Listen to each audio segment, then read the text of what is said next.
Sigurado ka bang nandito sila? Sigurado ako. Iba talaga ang matandang yon. Ni hindi ko mamoy ang presensya nila.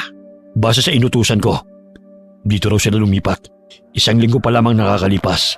Wala tayong dapat aksahin na oras. Pag nakita mo yung matanda, patayin mo kagad. Yung bata, kailangan natin yun ng buhay. Ano ba kasing meron sa batang yon? Wala naman siyang silbi sa atin. Tigilan mo na yung tanong mo. Mas mahalaga pa yung batang yon kaysa sa'yo. Kung alam mo lang. Sabi mo eh. Teo, Bakit? yung matanda lang ang pwedeng patayin. Wala nang iba. Naiintindihan mo? Hindi ako natutuwa.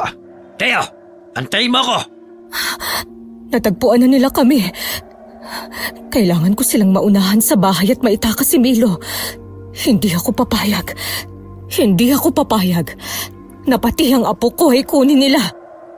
Pagkatapos marinig ni Matilda ang usapan ni Lito at Teo, dali-daling kumilos ito at dumaan sa shortcut na alam niya. Walang ibang laman ang isip niya ng mga sandaling yon, kundi ang mailigtas at maitakas ang apo sa kamay ng mga aswang na humahabol sa kanila. Milo! Milo! Milo! Bakit po, Lola? Kailangan na nating umalis dito. Halika, tulungan mo akong magligpit ng mga gamit natin. Saan na naman po tayo pupunta, Lola? Huwag ka nang magtanong, Milo. Tulungan mo na lang ako, bilis. Kunin mo na lang ang mga mahahalagang gamit. Pero Lola, kakalipat lang po natin. Aalis na naman po tayo. Milo, hindi ito ang tamang panahon para magtanong. Hayaan mo, pag alis natin, ikikwento ko sa iyo ang lahat. Pero sa ngayon, kailangan na nating magmadali. Shh! Bilisan mo! Huwag ka nang magtanong at iabot mo na lang sa akin yung mga langis dyan.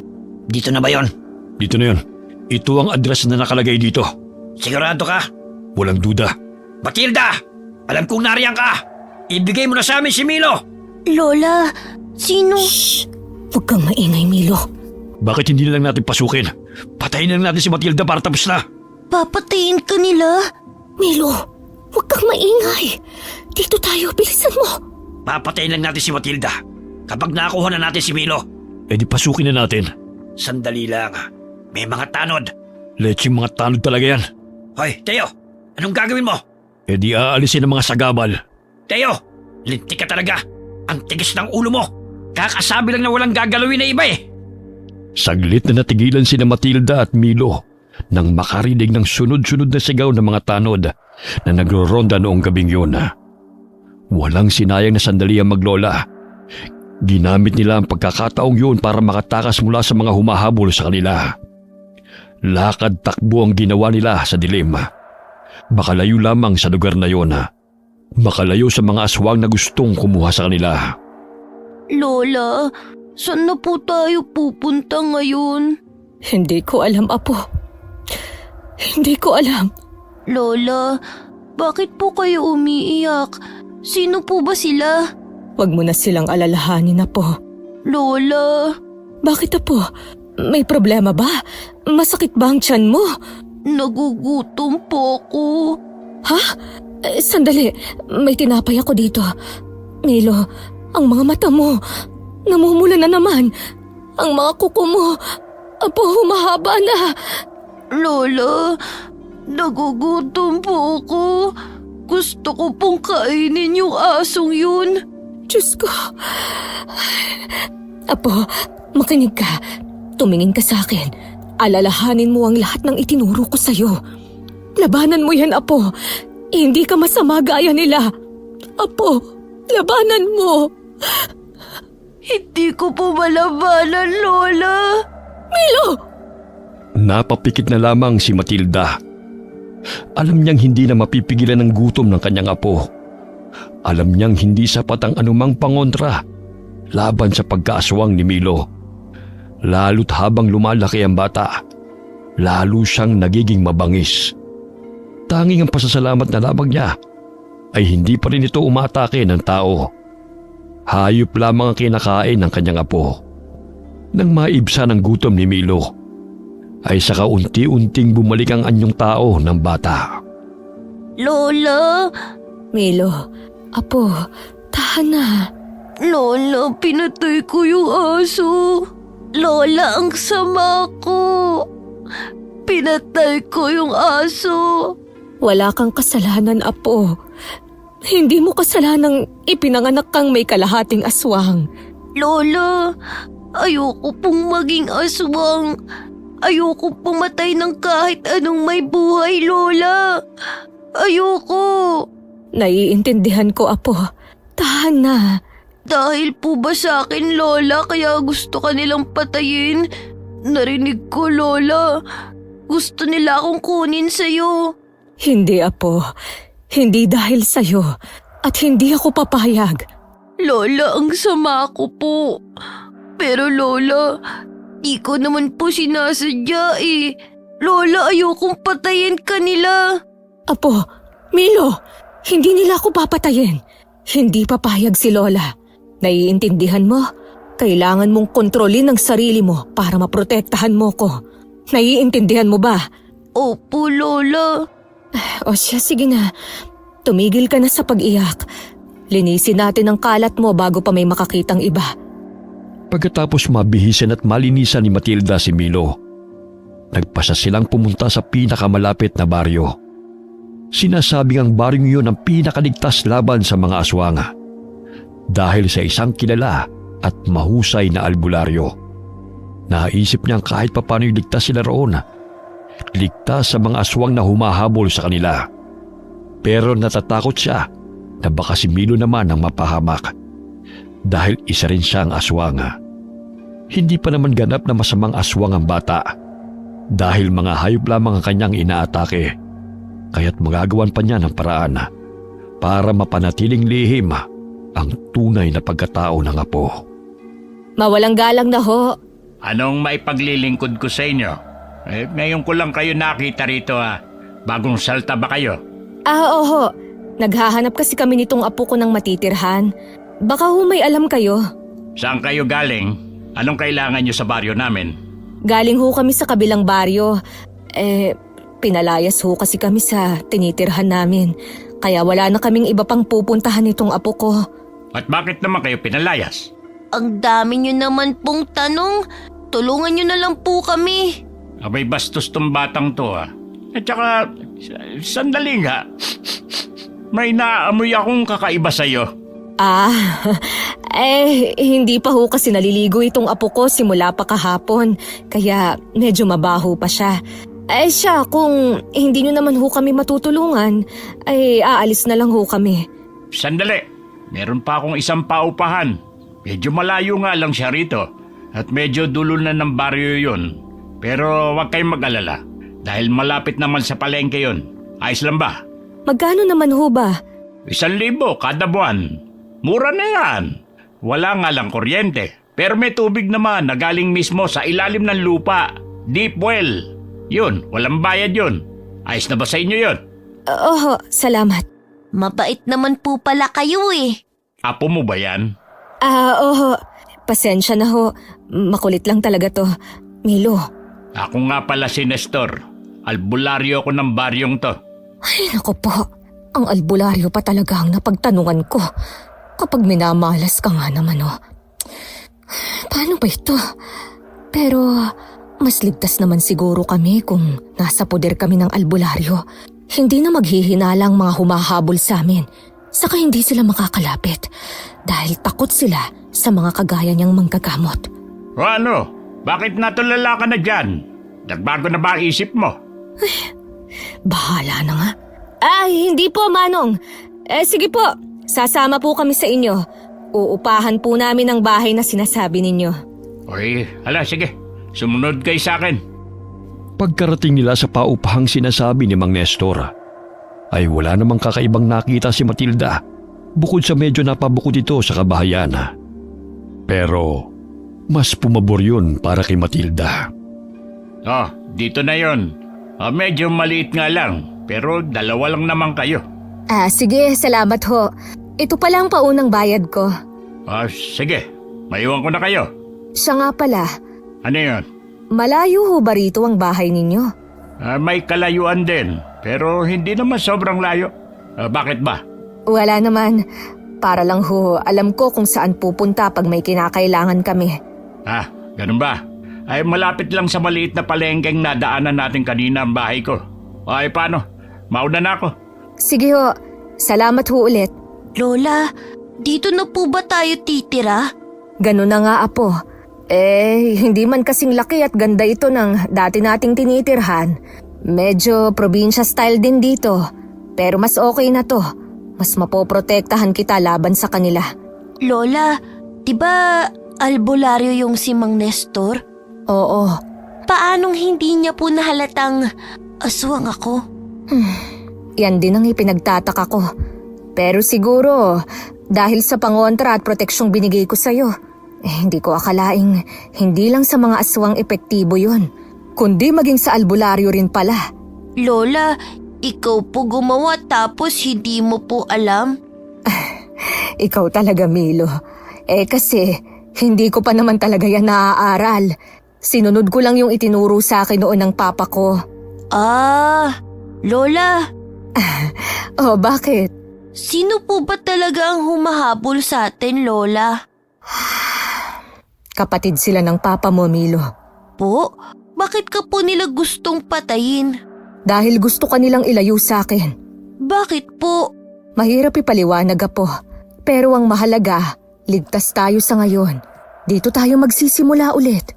Bukas na bukas, mag-a-apply ako bilang tindera ng isda sa may palengke. Saka, siya nga pala, may natitira pa akong pera dito. Ibibili ko ito ng mga buhay na manok para may makain ka pag nagutom ka. Sige po, Lola. Milo, makinig ka. Dapat bago mag-alas 6 ay nandito ka na sa loob ng bahay. Pwede kang makipaglaro na parang normal na bata sa labas. Pero pagka alas 6 na, dapat nandito ka na sa loob. At bago pa mag-alas 8, dapat nakain mo na ang isang buong manok para pagsapit ng alas 10 ay hindi ka na magiging halimaw ulit. Nakuha mo ba? Opo. Walang dapat makaalam nito, lalo na yung si Mang Nestor.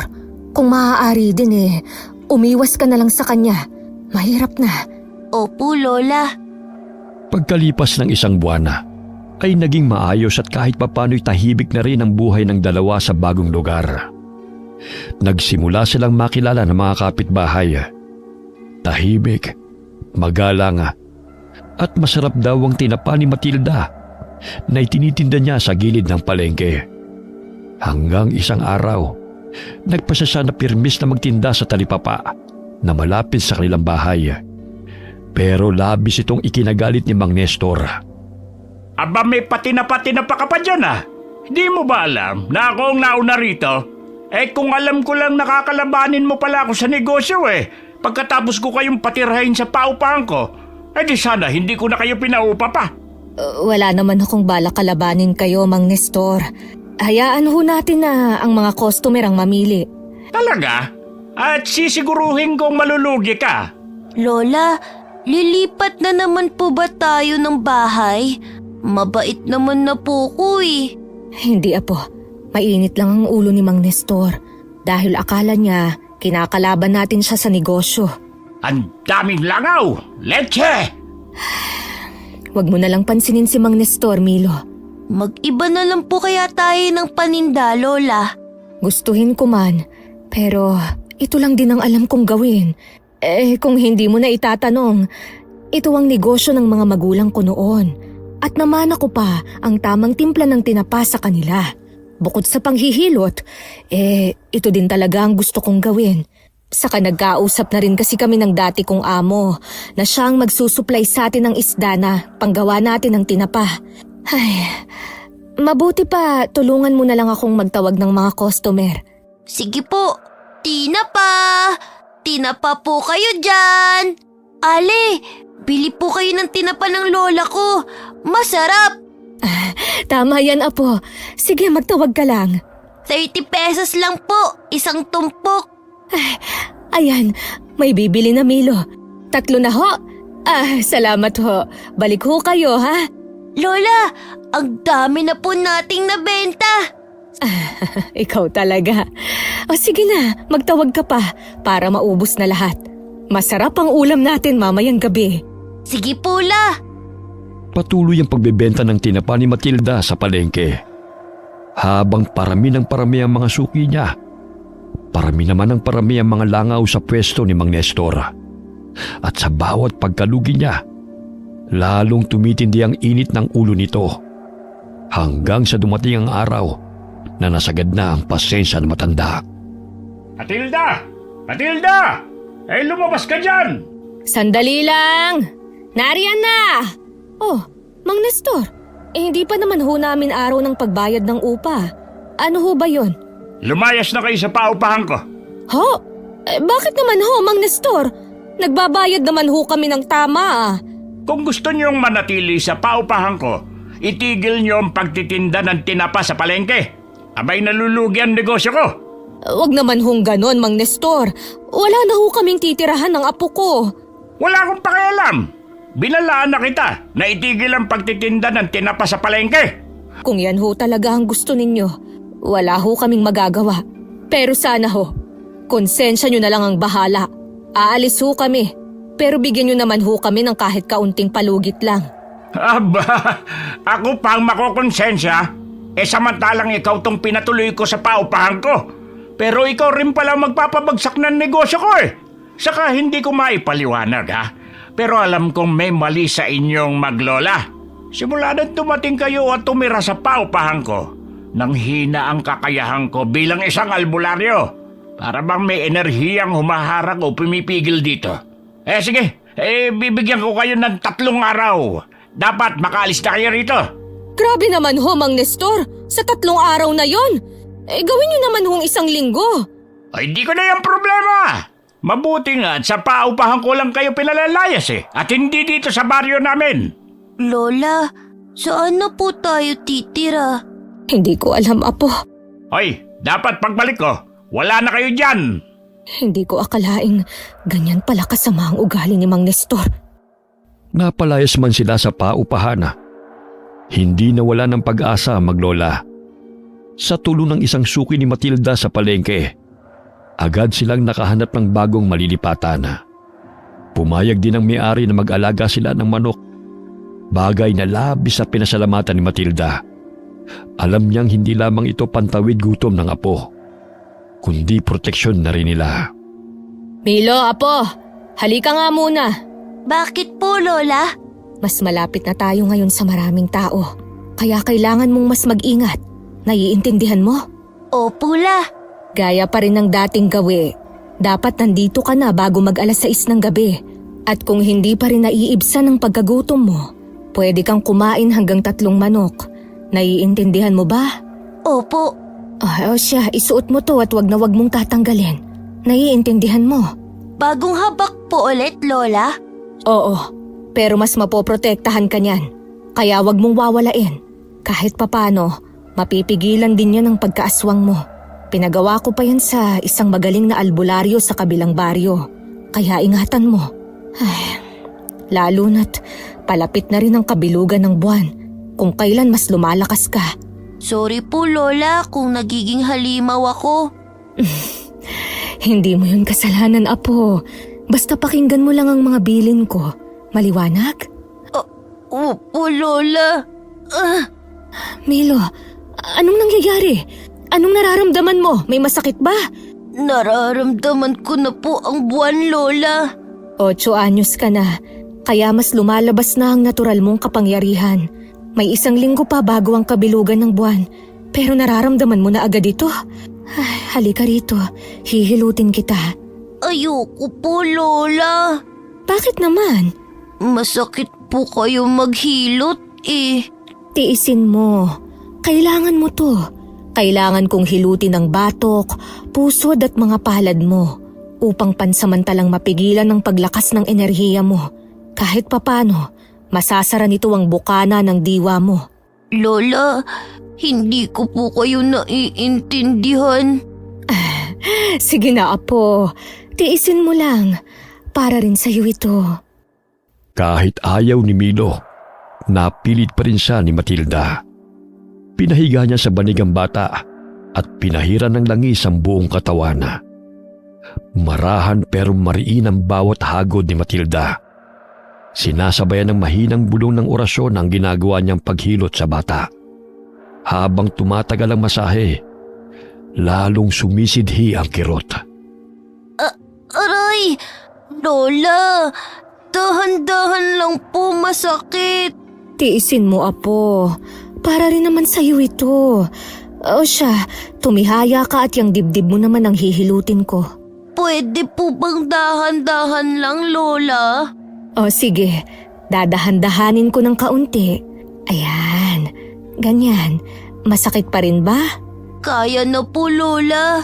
Di na masyadong masakit. Lola, ang init po ng langis. Parang makirot po. Talagang makirot. Dahil nilalabanan ng enerhiya mo ang talab ng langis. Akin na ang kamay mo. Lola, parang inaantok na po ako. Hayaan mo lang, Apo. Huwag mong labanan. Ibig sabihin lang yan ay gumagana na. Kinaumagahan na. Muling nagbenta ng tinapa sina Matilda at Milo sa palengke. Pero hindi tulad ng dati. Halatang balisa ang bata. Para bang may init siyang nararamdaman sa katawan na hindi niya may paliwanag. Lola, natatakam po ko sa amoy ng dugo. Apo, Milo, labanan mo. Huwag mong hayaang lamunin ka niyan. Lola, mas okay po siguro kung umuwi na lang tayo. Parang mas lumalakas po yung pakiramdam ko. Yung pang-amoy ko parang mas kakaiba po. Kahit tirik ang araw, yung buwan, tamang-tama ko pa rin. Mabuti pa nga. Sige, uwi na tayo. Palipasin na lang muna natin to hanggang matapos ang kabilugan ng buwan. Mas mabuti nga sigurong sa bahay na lang muna tayo. Kahit papano, may naipon naman ako. Kaya kahit hindi tayo magtinda ng ilang araw ayos lang. Oh, Matilda, kakarating nyo lang. Ano't nagmamadali yata kayo? Masama ang pakiramdam ng apo ko. Masama ba? O baka dahil malapit na ang kabilugan ng buwan? Paanong... ano namang kinalaman ng buwan sa apo ko? Saka, hindi ba yan ang gusto mo? Dapat masaya ka. Dahil hindi kami magtitinda, magkakaroon ka ng customer. Ba't? Akala nyo ba hindi ko naaamoy ang sikreto nyo? Ano bang pinagsasasabi mo? Akala nyo ba hindi ko naaamoy? Simula nang dumating kayo, may kung anong kakaiba sa hangin. May lansa, may kilabot. Hindi ako tanga, Matilda. Albularyo ako. Humina man ang pakiramdam ko. Alam ko pa rin kung kailan may mali. Lola, Pwede ba, Mang Nestor? Wala kaming panahon ng apo ko sa'yo. Oh, ano nangyayari sa apo mo? Natatakot ba siya sa kinakatay na baboy? Ilang buwan na kayo nagtitinda rito, hindi ba? Milo, tara na. Apo, labanan mo. Huwag mo na lang tingnan. naaamoy ko po, Lola. Takpan mo na lang ang ilong mo. Habang binabaybay na maglola ang daan pa uwi, parang may bigat sa dibdib ni Matilda. Hindi lamang kaba, kundi takot ang kanyang nararamdaman. Alam niyang may kutob na si Mang Nestor at naghihintay lamang ng tamang pagkakataon para patunayan ang hinala. Pagdating sa bahay, hindi na siya nag-aksaya ng oras. Isinara ni Matilda ang mga bintana, isinaboy ang asin sa paanan ng pintuan at pinatungan ng tuyong sambong at bawang. Habang si Milo naman ay mabilis na nagtungo sa likod bahay kung nasaan ang mga alaga nilang mga manok. Apo, patawarin mo ko. Hindi ka magamot ni Lola. Diyos ko, tulungan niyo naman ho kami. Gabayan niyo ang batang si Milo. Tulungan niyo siyang makontrol ang pagkaaswang niya. Alam kong sinusubukan niyang pigilan. Pero bata lang siya. Matilda! Anong ginagawa ni Mang Nestor dito? Bakit niya kami sinundan? Hinuhuli niya ba kami? Hindi niya pwedeng makita si Milo ng ganito. Milo, tama na yun, Apo. Matilda! Alam kong nariyan ka! Anong gagawin ko? Hindi pwede to. Apo, Milo, Bahala na nga. Matilda! Anong... Anong kailangan mo, Mang Nestor? Ano ang tagal mong magbukas ng pinto? Nasa banyo kasi ako. Hindi kita narinig agad. Si Milo, nandyan ba? Anong kailangan mo sa apo ko? Hinabanggit mong masama ang pakiramdam niya. Naisip ko lang, bakit hindi ko na lang siya gamutin? Sa tingin ko kasi, nausog ko yung apo mo. Hindi na kailangan. Nagpapahinga na siya. Saka ano at biglang naging mabait ka sa akin? Sabihin mo nga sa akin, Mang Nestor. Ano ba talaga ang binabalak mo? Matalino ka, Matilda. Simula pa lang, alam ko nang may kakaiba sa inyo. Wala naman akong masamang balak. Gusto ko lang lawayan ang apo mo. Hindi gagaling ang usog kung di ko siya lalawayan. Lalawayan ko na lang. Hindi na kailangang gisingin o abalahin. Hindi ba? At teka, ano yung naririnig ko? Mga manok lang yon. Nagugutom na siguro. Hindi mo na kailangang gamutin ng apo ko. Dati akong manggagamot. Kaya kong gamutin ang sarili kong apo. Manggagamot ka? Oo, kaya pwede ka nang umalis. Kung ganon, interesante. Sige, saka ko na lang lalawayan ng apo mo pag gising na siya. Inantay ni Matilda na tuluyan ng umalis si Mang Nestor bago niya muling isinara at dinoble ang lock ng pintuan. Dumaan ang mga araw at nagpatuloy ang kanilang buhay. Kahit tahimik sa labas, ramdam ni Matilda ang bigat ng kabilugan ng buwan na papalapit. At nang dumating na nga ang gabing yun, alam niyang wala na silang takas. Milo, kumusta na? Kumusta ang pakiramdam mo, apo? Lola, nagugutom na naman po ako. Diyos ko, unti-unti na namang namumula ang mga mata mo. Pigilin mo, apo. Huwag mo hayaang manaig yan, ha? Ayan, hinigpitan ko na ang pagkakadena sa'yo. Pasensya ka na kung kailangan kong gawin to sa'yo, ha? Lola, nararamdaman ko na po ang enerhiya ng buwan. Hindi ko na po kaya. Tiisin mo, Milo. Sandali, apo. Ikukuha kita ng buhay na manok. Diyan ka lang, ha? At huwag mong tatanggalin ang pagkakatali ko sa'yo, ha? Lola, Sandali lang, ha? Sandali lang, Milo! Milo! Sandali lang! Milo! Apo! Milo! Lagot na! Nakatakas siya! Oh, Diyos ko! Tulungan niyo naman po ako! Hindi pwedeng makita ng iba si Milo! 9:00 pa lang ng gabi! Marami pang tao sa labas! Kailangan ko siyang habulin! May aswang ako nakita! Doon, sa bandaron! Diyos ko, ang matandang yun! Nandito na naman! Milo! Milo, apo! Nasaan ka na ba? Milo!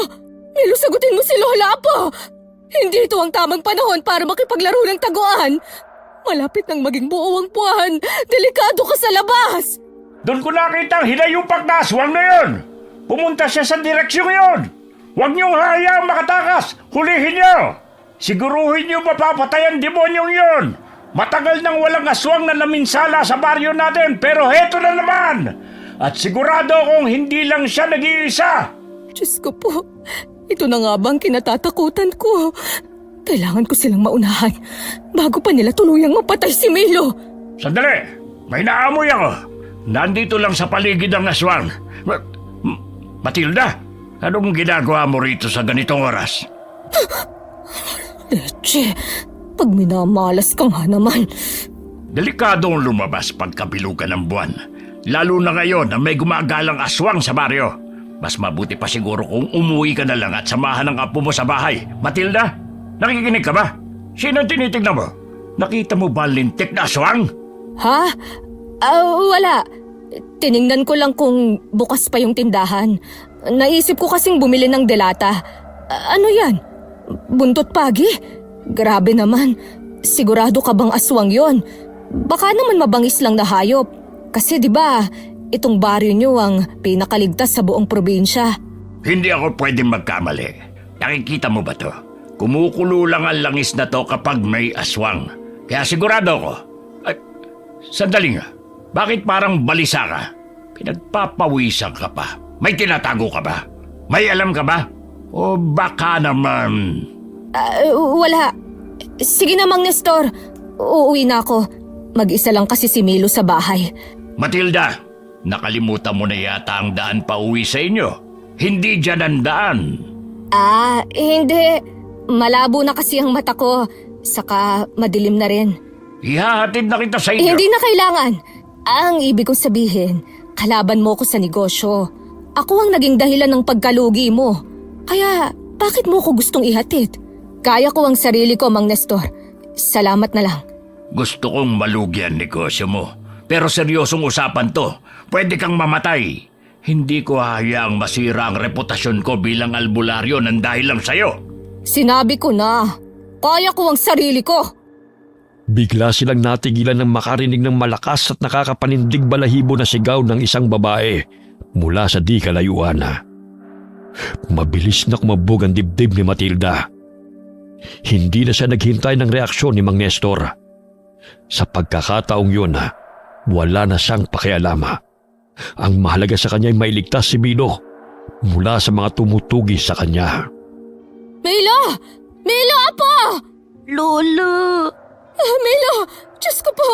Kumusta ka? May masakit ba sa'yo? Nasugatan ka ba ng mga taong humahabol sa'yo? Lola! Ang buwan! Bumababa na ang siklo ng buwan. Mabuti naman.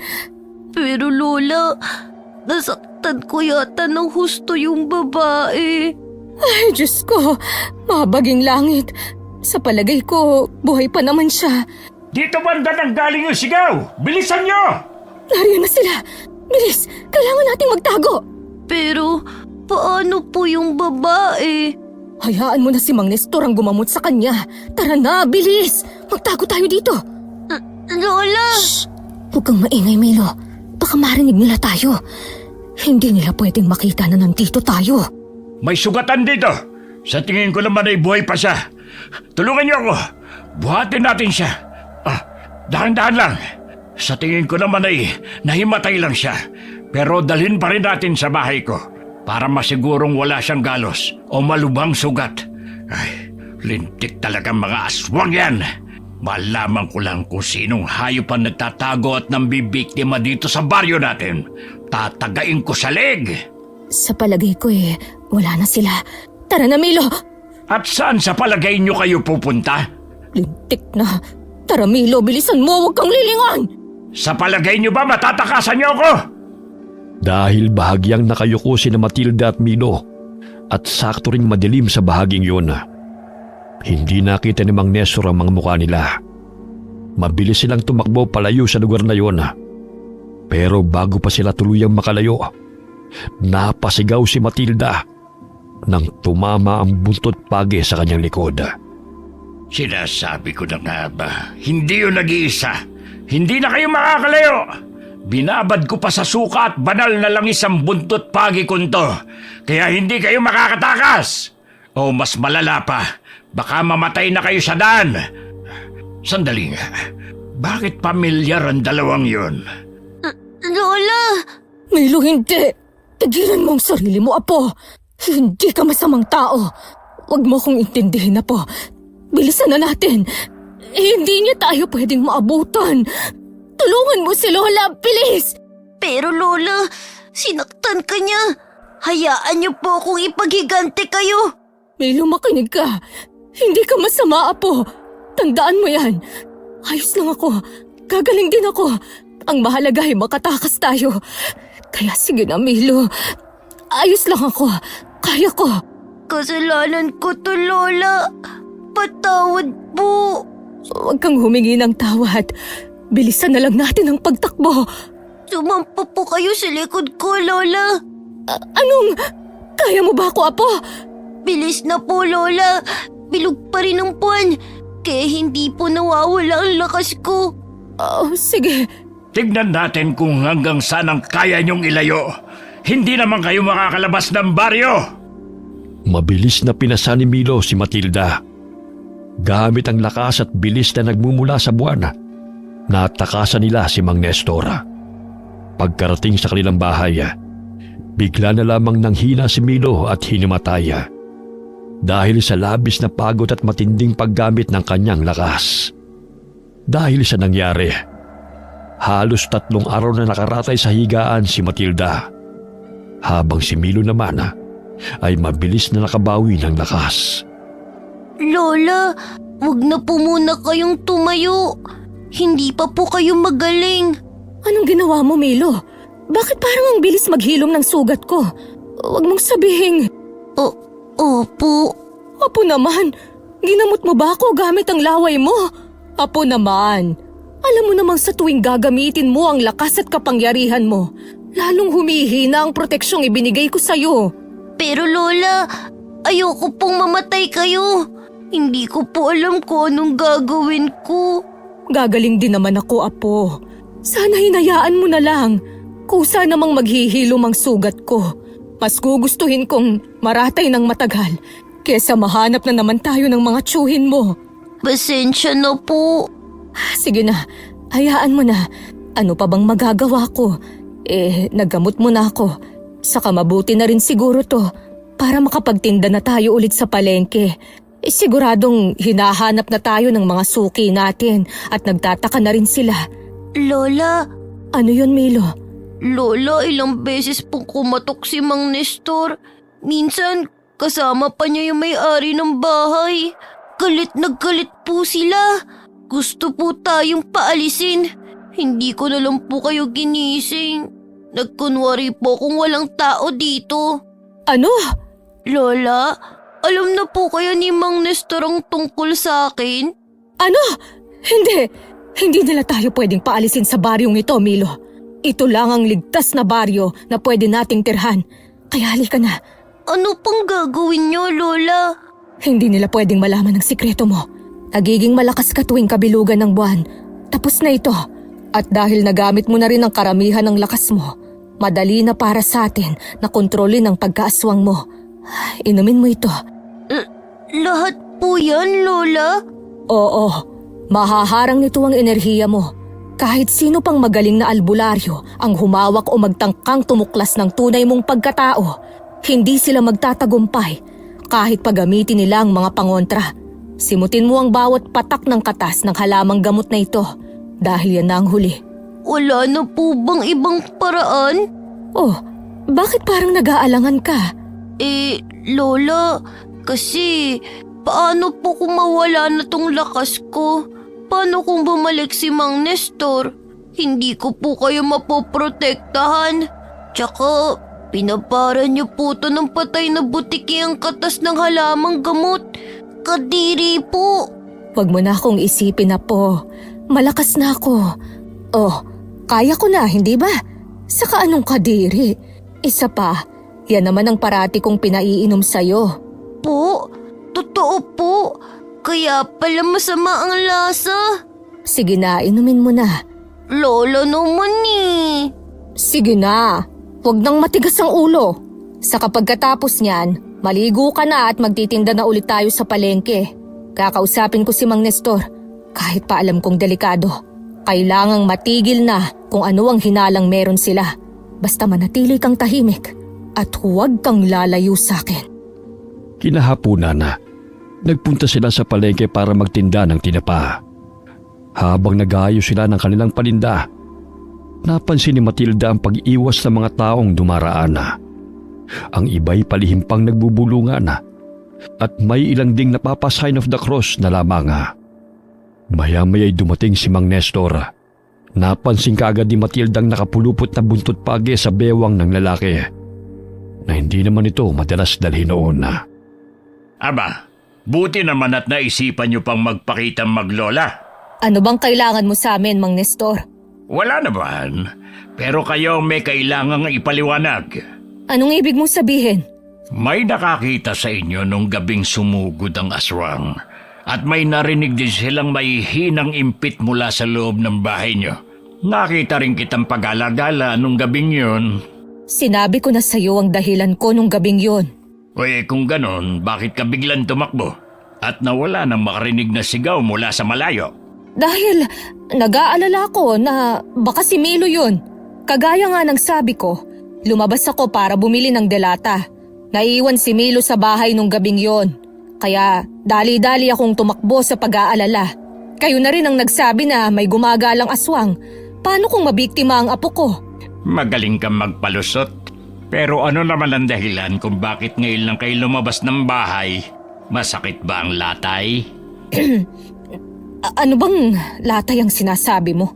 Lola, Natatakot ka ba, Milo? Mainit ba sa pakiramdam mong langis na daladala ko? Aba, tingnan mo, Matilda. Umiinit ang langis ko. Alam mo ibig sabihin nito, hindi ba? Dati kang manggagamot, sabi mo. Oo naman, Mang Nestor. Umiinit ang langis kapag may aswang sa malapit o kumukulo kapag sobrang lapit. Alam mo kung anong ibig kong sabihin. Dahil kung kami nga yan, sana kumukulo na yan, hindi lang basta umiinit. Isa lang naman ang paraan para magkaalaman. Ipakita mo ang likod mo, Matilda. Ngayon? Dito talaga, sa harap ng maraming tao. Hindi ba't nakakabastos yan? Babae pa rin ako, Mang Nestor. O baka naman, gusto mo lang akong bosohan. Masyado ka ng kulubot para sa akin, Matilda. Ang gusto ng taong bayan ay malaman ang totoo. Kung hinala mong ako ang aswang, pwede mo naman akong patakan ng langis. Pag napaso ako, totoo nga. Pero pag hindi, mapapahiya ka lang. Sa pag-aalala niya para sa apo, marahan niyang kinabing ang bata para itago sa kanyang likurana. Ang hinala ni Mang Nestor ay siya ang aswang at hindi si Milo. Kaya mas madali sa kanyang patunayan na mali ang matanda. Walang pag-aalinlangan niyang itinaas ang kamay at iniabot ito kay Mang Nestor para patakan ng langis. Mabilis namang tinanggap ito ng matanda at pinatakan ng langis. Ilang minuto na ang lumipas. Wala pa ring epekto sa balat ni Matilda ang ginawa na matanda. Imposible! Nakita mo na, di ba? Hindi nga kami ang hinahanap mong aswang. Lola, Ano bang ginagawa mo, Mang Nestor? Subukan mong hawakan ang apo ko at dyan tayo hindi magkakasundo. Wala kang ebidensya, Mang Nestor. Haka-haka lang ang meron ka. Kaya wala kang karapatang husgahan kami. Tayo na, Milo. Hindi pa tapos to, Matilda. Alam kong may tinatago ka. Hindi mo ako maloloko. Lola, ano na pong gagawin natin ngayon? Sigurado po kung hindi tayo titigilan ni Mang Nestor. Wala tayong gagawin, Milo. Ano pong ibig niyong sabihin, Lola? Ang ibig kong sabihin, hindi tayo gagalaw hanggat hindi kailangan. Hindi tayo tatakbo. Hindi tayo lalaban. Hindi pa. Hayaan mo silang magbulong-bulungan. Hayaan mo silang maghinala. Ang mahalaga, hindi nila malaman ang tungkol sa'yo. Hahayaan lang po natin sila? Oo, apo. Dahil minsan, ang pinakamabisang depensa ay opensa. Opensa? Aatake tayo, Lola? Hindi. Lola, ang gulo mo naman po. Ay, oo nga pala. Baliktad pala yun. Ang ibig kong sabihin, minsan, ang pinakamabisang opensa ay depensa. Hayaan mo silang maghinala at umatake. Basta't wala tayong ginagawa na kahinahinala, wala rin silang makukuhang ebidensya. At kapag wala silang ebidensya, kusa nilang pagdududahan ng sarili nilang hinala. Kaya ang importante, manatiling kalmado at huwag gumawa ng kahit anong ikabibisto. Ha? Lola, ang gulo po. Hindi ko na maintindihan. Basta apo, mag-ingat lang tayo. At huwag gagawa ng kahit na ano, okay? Okay. O sige na, magtinda na tayo. Lakasan mo ang pagtatawag at ngumiti ka, ha? Para bumili ang mga tao. Opo. Ay, ito pala apo. Pwede bang pakisalansan dyan sa harap? Dito po, Lola. Oo, yan. Saka ito, abugan mo ng langaw para hindi uurin yung tinapa natin. Sige po. Maggagabi na lamang ay wala pa rin silang kinikita. Dahil lahat ng dumaraan ay natatakot na parabang mahawaan ng sakit sa kaiiwas. Lola, uwi na po tayo. Wala namang bumibili eh. Maaga pa naman. Kaunting tiis pa, Milo. May bibili rin yan. Lola, Ano yon? nagugutom na po ako. Ha? Lola, pili tayo ng tinapay. Ah, Bakit po, Lola? wala naman. Akala ko kasi... Ayos lang po, Lola. Alam niyo po, pagkatapos ng kabilugan ng buwan, parang gumaan na po ang pakiramdam ko. Ganun ba? Opo. Ay, mabuti kung ganun. O sige, bibili tayo ng tinapay. Saka, mabuti pa nga, umuwi na tayo. Tingin mo ba nandito talaga sila? Narinig ko yung usap-usapan ng mga tao kanina. Isang matanda at batang aswang daw yung umatake. Pero, hindi naman aswang si Matilda, di ba? Aray! Ba't ka ba nang babatok? Pwede ba mag-focus ka na lang? At huwag kang gagawa ng kahit na anong ikakapahamak natin. Kita mo yung lalaking yun? Albularyo yan. Iwasan mo. Parang tumigil ang mundo ni Matilda nang marinig ang dalawang pamilyar na boses. Mabilis siyang lumingon sa paligid. Pero hindi niya nakita ang mga nagsasalita. Tanging mga taong abala sa pagtitinda at pamimili ang naroon. Napapailing na lamang siya habang pilit na kinakalimutan ng dalawang aswang na matagalan nilang iniiwasan. Bakit po, Lola? May problema po ba? Ah, wala naman. Sige na, tulungan mo na akong magligpit. Ayan, Lola. Tapos na. Tara na po. Ah, sige. Buisit talaga. Bakit, Mang Nestor? May mali ba dyan sa langis mo? Ay, ikaw pala, Matilda. Kumusta? Parang wala ka yatang kita ngayon. Teka, sandali lang. Anong ginagawa mo? Sinisiguro ko lang na hindi nga kayong aswang. Nakakapagtaka kasi. Hindi naman madalas ganito ang langis ko. Kanina pa itong mainit. Ibig sabihin, may aswang sa malapit. O ano, napatunayan mo bang kami yon? Hindi. Pero imposible namang mag-init to ng basta-basta. Baka naman, depektibo na yung pangontra mo. Malabong mangyari yon. Maliban na lang kung... Kung may iba pang aswang sa baryo. Ha? Anong binubulong mo dyan? Ha? Wala. Sabi ko, mauna na ho kami. Kinagabihan na. Hindi nakatulog si Matilda dahil sa dalawang pamilyar na boses na narinig niya sa palengke. Hindi niya alam kung guni-guni lamang ba yun o totoo. Kinaumagahan na. Ramdam niyang mas bumigat ang aura sa paligid. Paglabas nila ng bahay, ang unang bumungad sa kanila ay ang kumpul ng mga tao. Nagbubulungan, nagkakatinginan, parang may kakaiba sa umagang yun. Hayop talaga ang mga aswang na yan. May bago na naman biniktima. Lola, Anong nangyayari dito? Isang bangkayan natagpuan sa may tabing sapa. Si Tomas, yung taghatid ng gulay mula sa kabilang baryo. Wakwakan tiyan. Halos wala ng lamang loob. Ay, Diyos ko. Ni wala man lang kaluskus kagabi. Aswang lang ang kayang gumawa niyan. hindi ako yun, Lola. Alam ko, Apo. Wala kang kasalanan. Ano na naman ang binubulong-bulong niyo dyan, ha? May tinatago ba kayong maglola sa amin? Wala kaming alam dyan. At kung totoo mang may aswang na gumagala, dapat na siyang mahuli. Natatakot na ang apo ko. Dapat lang talagang mahuli at patayin. Kung noong bilog ang buwan ay hindi sila nakapatay, ngayon may napatay na talaga. Lola, sino po kaya ang may gawa nun? Hindi ko alam, Apo. Wala ka bang nararamdamang kakaiba sa paligid? Wala po, Lola. Simula po kasi nung kabilugan ng buwan, humina na pong pakiramdam ko. Nagpatuloy ang bulungan ng mga tao hanggang sa dumating ang isang tanod.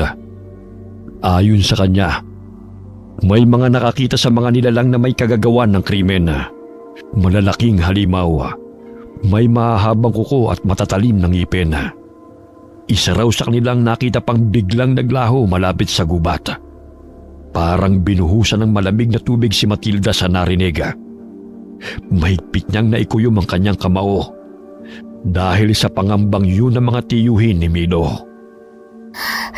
Imposible na sundan nila kami dito.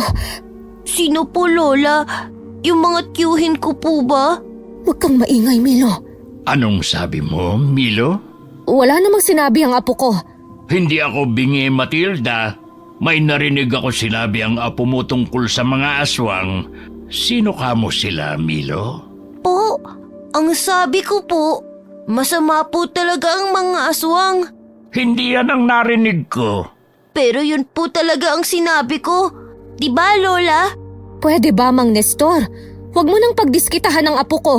Tayo na, Milo. Saan po tayo pupunta, Lola? Sa palengke, magtitinda. Sa kabila ng chismis na kumakalat tungkol sa inyo, magtitinda pa rin kayo? Chismis na ikaw lang din naman ang nagpakalat. Bakit kami hindi magtitinda? Wala naman kayong patunay sa mga paratang ninyo. Ang mabuti pa, hanapin mo ang totoong aswang bago pa yun makapambiktima ulit. Lola? Tayo na, apo. Buong araw, ang isipan ni Matilda ay abala sa kung sinong aswang ang gumagala sa baryo. Mas naging mapagmasid siya. Pinakikiramdaman ng bawat anino at tingin ng mga tao. Alam niyang hindi sila makapagtatago. Kapag may nangyaring masama, sila na naman ang pagbibintangan ni Mang Nestor. Kinagabihan na, hindi mapalagay si Matilda. Maya-maya'y nakarinig siya ng alulong mula sa malayo. Ilang sandali pa ay nasundan ito ng sigawan ng mga tao. Diyos ko, ano na ba itong nangyayari? Kailan ba kami tatantanan ng mga kamag-anak ni Milo? Doon ang galing ang alulong! Bilis! Lola, umatake na naman po ba sila? Wala yun, apo. Matulog ka na ulit. Mabuti pa siguro, maglagay tayo ng asin sa bawat sulok ng bahay para hindi nila tayo matunton. Sige po, Lola. Tutulong po ako. Baka inaantok ka pa. Ako na lang, kaya ko naman. Hindi na po ko inaantok. Sigurado ka? Opo. O sige, eto, ikalat mo ito sa buong kwarto. Pero iwasan mong dumampi sa balat mo, ha? Ako naman sa kusina at sa sala. Lagyan mo rin ng mga bintana, ha? Sige po. Ha? Sino kayo? Sabi na nga be, dito lang namin kayo mahahanap. Paano? Paano kayong nakapasok? Salamat kay Inang. Binigyan niya kami ng pangontra laban sa mga mahihinang depensa mo. Lumayo ka! Huwag kang lalapit! Bubuhusan kita nitong asin! Huwag mong sasaktan ng lola ko. Milo! Huwag! Biglang lumalim ang paghinga ni Milo. Sa loob ng ilang segundo, nagsimulang manginig ang kanyang katawan.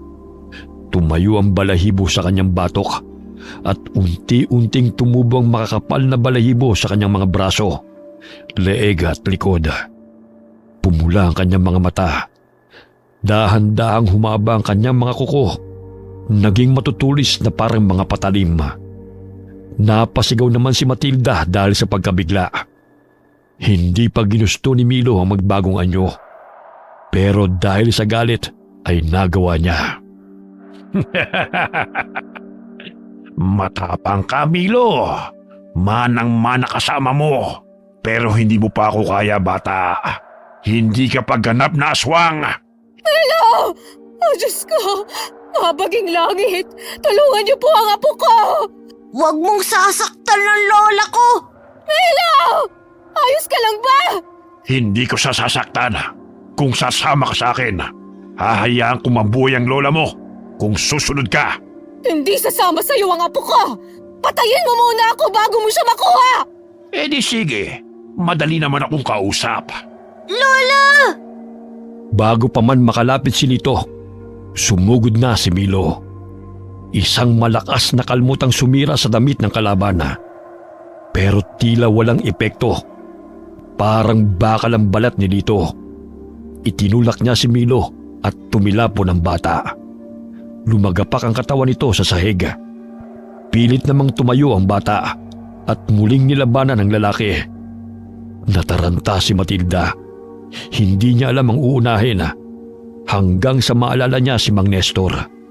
Kaya dali-dali niya itong pinuntahan. Mang Nestor! Mang Nestor! Matilda, ano nangyari sa'yo? Ang apo ko, si Milo, sinugod siya. Sinugod ng aswang. Ha? Anong sinasabi mo? Kumalma ka nga muna. Hindi ako pwedeng kumalma! Ang apo ko!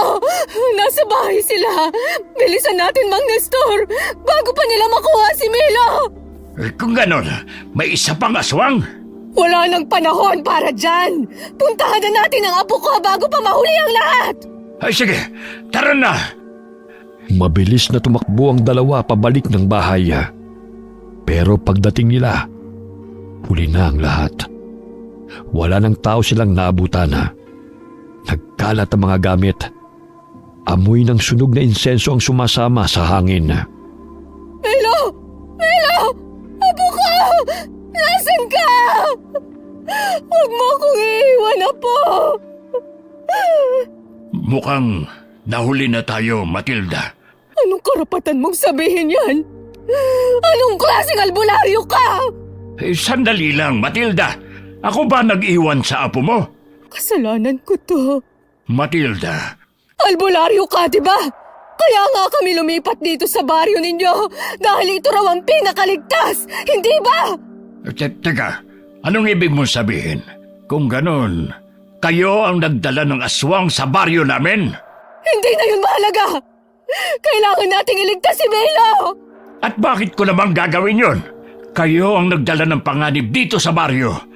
Alam mo bang pinagdaanan namin ng pamilya ko? Halos kalahati ng baryong to nilipol ng mga lintik na almanwak. Almanwak? Oo, mga halimaw. Mga sinumpang nilalang na hindi na dapat nabubuhay. Kung ganon, mas kailangan nating iligtas si Milo! Para saan? Para buhayin ang isang bagong salot? Para muling guluhin ang mga lintik na almanwak na yan ng baryo namin? Hindi niya pinili kung sino siya, Mang Nestor! Wala siyang kasalanan! Bata pa lang siya, pero pilit na siyang pinapatay ng mundo! Ako lang ang meron siya! Anong ibig mo sabihin sa hindi niya piniling kung sino siya? Hindi dapat siya makuha ng mga kalahi niya! Dahil kung makuha nila si Milo, mas lalakas sila! Gagawin siyang susunod na pinuno ng mga almanwak! Ano? Kung ganon, Oo, aswang ang apo ko, pero hindi siya tulad nila. Hindi siya halimaw. Hindi niya pinili ito. kung alam ko lang, nung una pa lang pinatay ko na sana ang apo mo. Hindi niya ginustong ipanganak ng may dugong aswang. At kung pababayaan natin siya, hindi lang siya ang mawawala sa akin, kundi magiging panganib siya sa ating lahat. Aswang pa din ang apo mo! Hindi masama ang apo ko! Ni minsan hindi siya nanakit ng tao. Tanging mga hayop lang ang binibiktima niya. Hindi niya ginusto yun. Ganyan ka ba kawalang puso? Bata pa lang si Milo. Hindi niya ginusto na ipanganak na may kalahating aswang. Tao pa rin siya, Mang Nestor. Parang tumigil ang mundo ni Mang Nestor sa mga narinig. Binabalot ng bigat ng katotohanan ang ayaw niyang tanggapin. Napaluhod naman si Matilda sa lupa habang humahagulgol. Sige, ililigtas natin ang apo mo. Pero tandaan mo ito, hindi ko to ginagawa para sa'yo. Ginagawa ko ito para sa buong baryo, para sa mga bata, para sa mga hindi na natin nailigtas, para sa mga mahal ko sa buhay na nawala. Bahala ka na kung para kanino mo to ginagawa. Basta mailigtas lang natin ang apo ko. Tayo na! Maghunos dili ka nga. Hindi tayo pwedeng sumugod doon ng hindi handa. Paano kung mahuli na naman tayo? Paano kung huli na ang lahat pagdating natin doon? Kung totoo ang sabi mo na siyang magiging tagapagmana ng mga almanwak, hindi nila siya papatayin. Kailangan nila siyang buhay para maipasa ang mana. Oo nga. Pero paano kung maging mas malakas na aswang na siya bago pa tayo makarating? Matagal ko nang pinag-aralan ng mga almanwak. Hindi sila basta-basta nagpapasa ng pagkaswang. May hinihintay silang tamang oras at may ritual pa silang sinusunod. Kapag sumugod tayo ngayon, para na rin nating isinubo ang sarili natin sa kanila. Alam mo naman siguro kung gaano sila karami at kung gaano sila kalakas, di ba? Ano bang plano mo? Sa ngayon, magpahinga ka muna. Bukas ng madaling araw, pumunta ka sa bahay ko. Tuturuan kitang gumawa ng mga pangontra. May ilang linggo pa tayo bago muling sumapit ang kabilugan ng buwan. Kabilugan ng buwan? Oo, doon madalas nilang gawin ang ritual tuwing kabilugan ng buwan. Kaya sige na, Matilda, magpahinga ka muna. Bukas natin pag-usapan kung paano natin maililigtas ang apo mo habang may oras pa. Pagkaalis ni Mang Nestor, tuluyan nang bumigay si Matilda. Napahagulgol siya habang mahigpit ang pagkakakapit sa kanyang dibdib. Hindi pa man sumisikat ang araw, pumunta na siya sa bahay ni Mang Nestor. Mang Nestor! Mang Nestor! Oh, ang aga mo namang masyado. Abay, 3:00 pa lang ng madaling araw. Hindi kasi ako makatulog. Saka, ikaw na rin ang nagsabi na kailangan nating maghanda. Ay, sige, pumasok ka muna. Ikaw ba ang gumawa ng lahat ng ito? Oh, huwag mong hahawakan yan. Baka mapasok ka. Hindi lang yan para sa mga aswang, kundi pati na rin sa mga tarantadong tao. Maupo ka muna dyan. Mag-isa ka lang ba dito? Oh, ako na lang ang natira mula nang ubusin ng mga walang kaluluwang almanwak ang pamilya ko. Ay, sabi mo, kalahating aswang si Milo? Oo, ang anak ko, nagmahal ng isang almanwak. Pero iba siya, hindi siya tulad ng iba. Paanong iba? Mabait ang ama ni Milo. Hindi siya kagaya ng mga almanwak na pumapatay para lang sa dugo. Hindi rin siya tumutugon sa tawag ng lahi niya. Basta, pinili niyang maging tao. Kaso nga lang, nalaman ng inang nila ang tungkol kay Milo. Namatay sa panganganak ang nanay ni Milo. Habang pinatay naman ng mga kalahi niyang almanwak ang ama niya, namatay siyang pinoprotektahan ng mag-ina niya. Pareho lang palang may kasalanan sa atin ng mga buwisit na yun. Pero, alam mo ba kung saan sila matatagpuan? Ay, kape pala. Nagkakape ka ba? Ayos lang. Kumain na rin ako sa bahay bago nagpunta rito. Hindi pa ako nakapunta ron, pero madalas itong ikwento ng ama ni Milo. Paulit-ulit niyang sinasabi, parang gusto niyang ihanda kami sakaling dumating ang araw na ito. Tahimik lamang na nakinig si Mang Nestor kay Matilda habang pinapanday ang mga sundang. Maya-maya'y tinuruan niya si Matilda kung paano ito gamitin. Plinano rin nila ang pagsalakay kasama ang mga mananagisag. 3 araw bago sumapit ang kabilugan ng buwan, saka pa lang tayo susugod dun. Kakausapin ko muna ang grupo ng mga mananagisag. Mananagisag? Anong klaseng grupo yun? Isa silang samahan ng mga tao, karaniwang mamamayan, dating albularyo o mga natutong manggaway. Pinaghalo ang kaalaman nila. Lahat sila'y biktima rin ng mga almanwak at ang hangad nila'y makaganti. Nabuo ang grupo matapos ang malagim na pagsalakay ng mga halimaw dito. 1 taon na ang nakalipas. Tutulong sila sa atin, pero kahit pasama-sama kami, hindi pa rin sapat ang alam namin para talunin sila. Lalo na ang tinatawag nilang inang. Ha? Bakit naman? Dahil ang mga almanwak ay hindi basta-bastang aswang, lalo na ang inang nila. Isang nilalang na isinumpa. Wala siyang kamatayan. Ang tanging paraan lang para mapatay siya ay kung maipapasa niya ang kanyang kapangyarihan. Ano? Kung ganun, hindi pa rin magiging ligtas ang apo ko. Wala tayong magagawa. Hindi natin malalabanan ang sumpang si Satanas mismo ang nagbigay. Pero kung mauubos natin ang buong lahi nila, wala na ring mapagpapasahan na ang inang. Mawawalan siya ng kapangyarihan. Wala na ba talagang ibang paraan? Pwede naman kung tatanggapin ni Milo ang mana. Ano? Hindi pwede yon. Hindi ako papayag na tuluyan nilang gawing halimaw ang apo ko. Hindi ko sinasabing magiging halimaw ang apo mo. Kung malakas ang loob niya, kung kaya niyang labanan ng mana, baka siya ang makaputol ng sumpa. At anong magiging kapalit nun, ha? Alam ko, lahat ng kapangyarihan may hinihinging kapalit. Ang buhay ng apo mo. Kalokohan! Hindi ako papayag! Hindi ako papayag na isusugal natin ang buhay ng apo ko! Wala na ba talagang ibang paraan? Sa tagal kong pinag-aralan ng mga almanwak, yun lang ang tanging nakikita kong paraan. Siguro ang mas maganda, planuhin na muna natin kung paano natin mababawi ang apo mo. Tapos, Bahala na kung paano natin sila uubusin. Gaya na napagkasunduan na, agad nagpunta sina Mang Nestor at Matilda sa kuta ng mga mananagisaga para ilahad ang plano ng pagsagip. Sumang-ayon naman kaagad ang grupo. Wala silang sinayang. Nagsanay sila sa paggamit ng mga orasyon, paghawak ng mga pangontra at pakikidigma. Bawat isa may sariling dahilan para lumaban. Pero iisa ang layunin, iligtas si Milo at tapusin na ang sumpa ng mga almanwak. Ano yung nilalagay mo sa sahig? Para saan yan? Abuhing buto ng paniki at dinikdik na balat ng punong kamagong. Pananggalang sa mga nilalang na marunong suminghot ng takot. Bawat hakbang mo sa paligid niyan, malilito sila. Amoy patay. Pero sige, anong sunod? Ito naman, dugo ng itim na tandang. Hahalo mo sa dahon ng tanglad at gawing pampaligo. Pampasigla at pananggalang sa mga tinatawag na sumpang tanikala. Lahat na lang may dugo. Kaya siguro ang lalim ng galit ng mga halimaw na yan. Puro sakripisyo ang kalaban nila.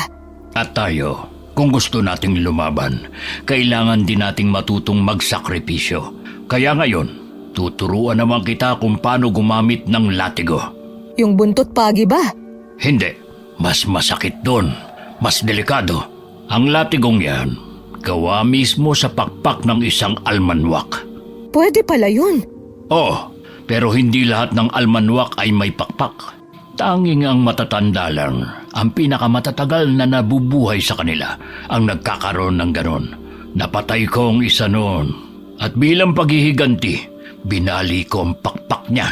Kinuha ko ang pinakamahaba at may pinakamatibay na buto. At yon ang ginamit ko para gawin ang latigong ito. Sa tagal ko ng pakikipaglaban sa kanila, napatunayan kong mabisa yon na pangwasak at pamuksa. Kung ganon, mas masakit nga yan. Dahil mismong pakpak nila ang papatay sa kanila. Ganon nga. Kaya sige, pumwesto ka na. Ang latigong gawa sa pakpak ng almanwak ay ibang-iba sa buntot pagi. Mas matigas ito at mas mahirap kontrolin. Kakailanganin mo ng buong lakas sa paggamit nito. Eto, hawakan mo. Bakit mas maliit ito? Buto pa rin yan ang pakpak ng almanwak, pero yung maliit na buto lang. Epektibo rin naman yan at mas madaling gamitin dahil mas malambot ng kaunti. Ay sige na, itaas mo ang kamay mo at tamaan mo yung haliging yon. Ganito ba? Ganyan nga. Mas lakasan mo pa. Araw-araw silang nag-iensayo hanggang sa dumating na ang tamang oras. Ang ikatlong gabi, bago ang mismong kabilugan ng buwan na. Pumunta na sila sa kuta ng mga kalaban na. Palihim silang nagmanman na. Inaral ang bawat kilos ng mga almanwak, pati ang bawat sulok ng kanilang kuta. Nandun si Milo! Shh! Huwag kang maingay. O, Teo, anong sinisilip-silip mo dyan? Ha? Para kasing... wala. Sigurado ka? Oo, Tayo na sa loob. Pinapatawag na tayo ni Inang. sandali lang. Bakit na naman? Ano ba kasing gagawin natin dyan kay Milo? Ba't nandito pa yan? Huwag ka ng maraming tanong. Malalaman mo sa mismong kabilugan ng buwan. Bakit sa kabilugan pa ng buwan? Napapansin ko ang dami niyo yatang nililihim sa akin ni Inang. Parang hindi niyo ako kamag-anak Huwag ka na magdrama dyan. Tayo na sa loob. Hinahanap na tayo ni Inang. Ay, muntik na tayo doon. Ba't hindi pa natin sila inatake? Pagkakataon na yun! Huminahon ka nga, Matilda. Kailangan natin pag-isipang mabuti ang gagawin. Bawat hakbang, kalkulado dapat.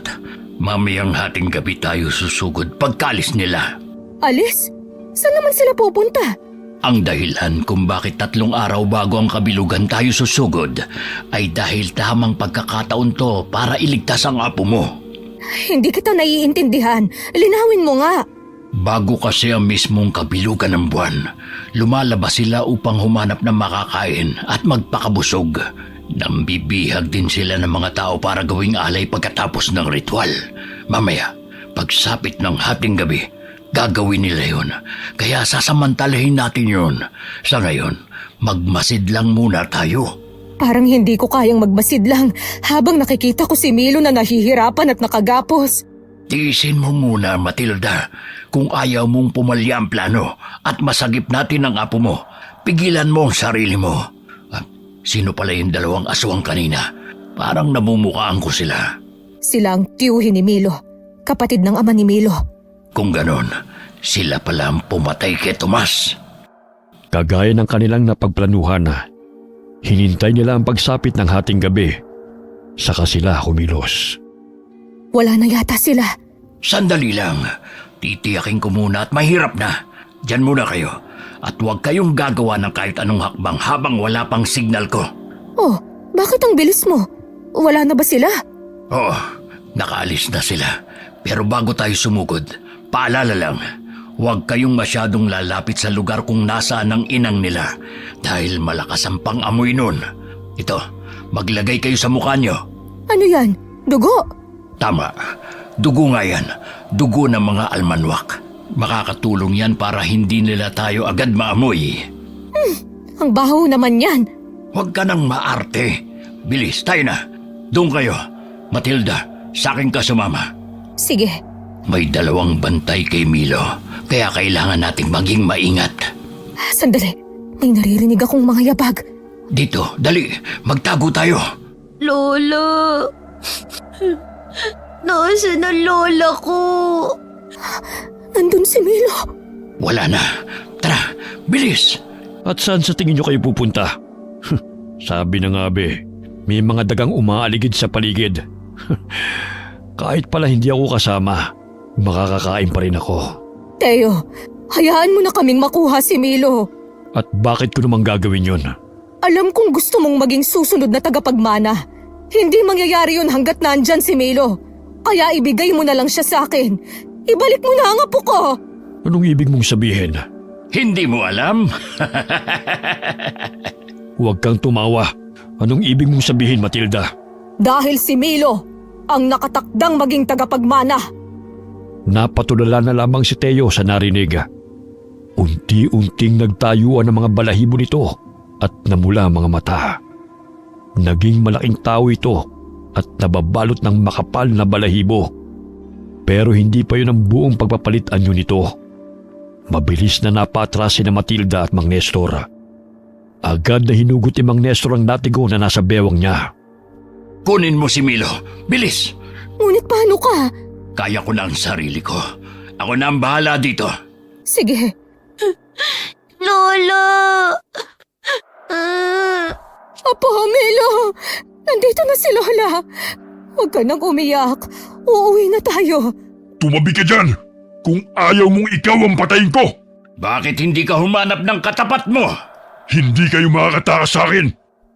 Mabilis na sumugod si Teo kay Mang Nestor. Pero mabilis na nakailag ang matanda. Buong lakas na hinampas ni Mang Nestor ang latigo sa aswang. Napaalulong ito sa sakit na nagbigay babala sa iba pang mga aswang. Lumaban na rin si Matilda gamit ang latigong ibinigay sa kanya ni Mang Nestor. Ayaw namin ng gulo, Teo. Hayaan mo na kaming makatakas para ikaw na ang maging tagapagmana. Paano ako magiging tagapagmana kung buhay pa si Milo? Ipapahanap at ipapahanap pa rin siya ni Inang. Mas mabuti pang ako na mismo ang pumatay sa kanya. Hindi ko naman po gustong maging aswang.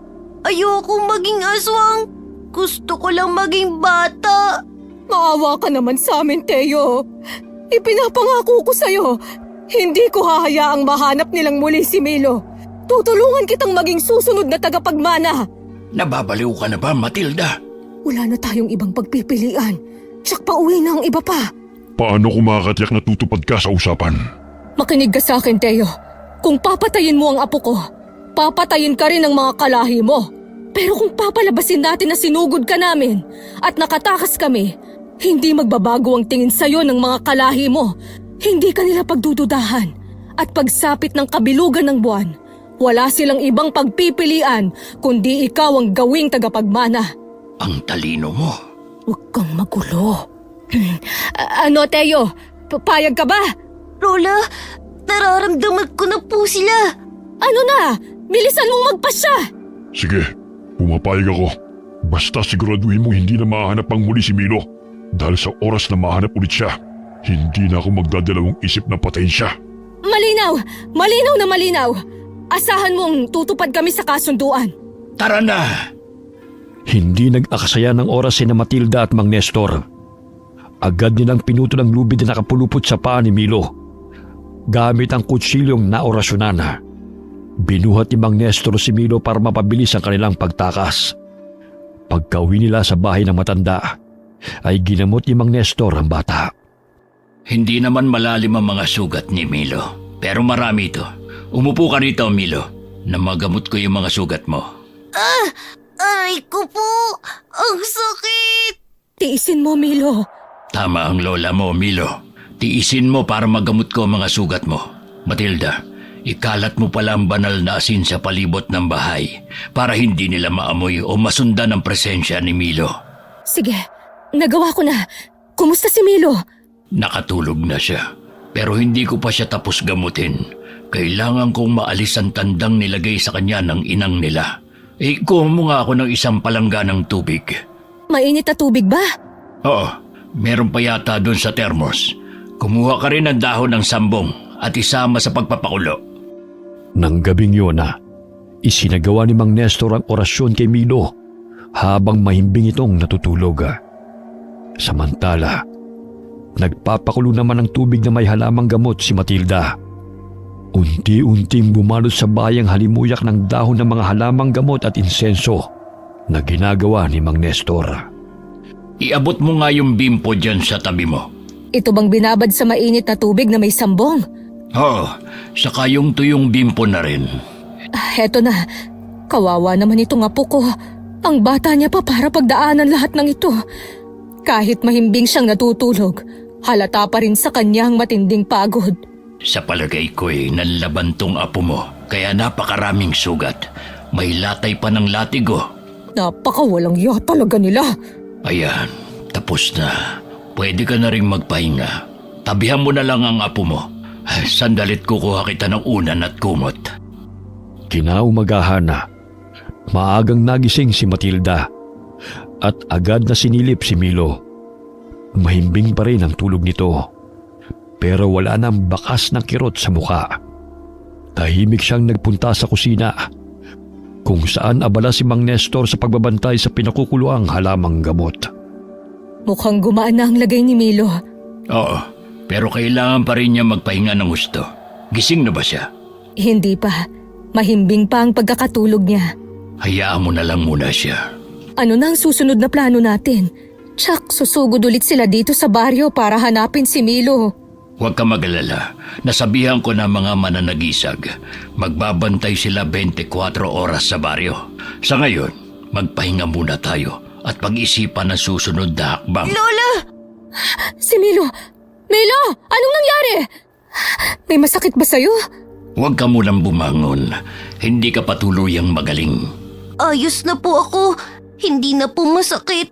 Kahit na, huwag mo munang biglain ang sarili mo. Lola! Bakit apo? Lola! Nakita ko sa panaginip ko yung lalaki kagabi. Sino ron? Yung nakalaban niyo ni Mang Nestor. Si Teo? Opo, siya nga. Nakita ko sa panaginip ko, Lola. Papatayin po siya nila. Masamang panaginip lang yun, apo. Hindi po, Lola eh. Parang totoo po. Parang nandun ako at narinig ko ang mga sinabi nila. Hindi kaya. Ano, Mang Nestor? Hindi kaya may kakayahan si Milo na makita ang hinaharap? Kakayahang makakita ng hinaharap? Gaya ng mga manghuhula? Hindi lang basta gaya ng mga manghuhula. Mas malalim ito.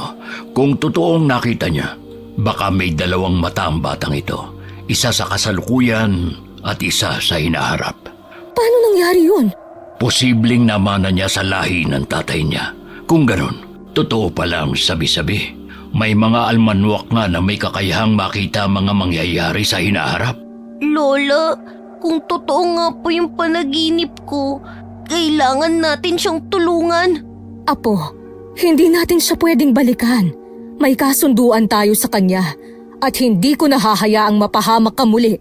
Pero Lola, kahit anong sama niya, tinulungan niya tayong makatakas.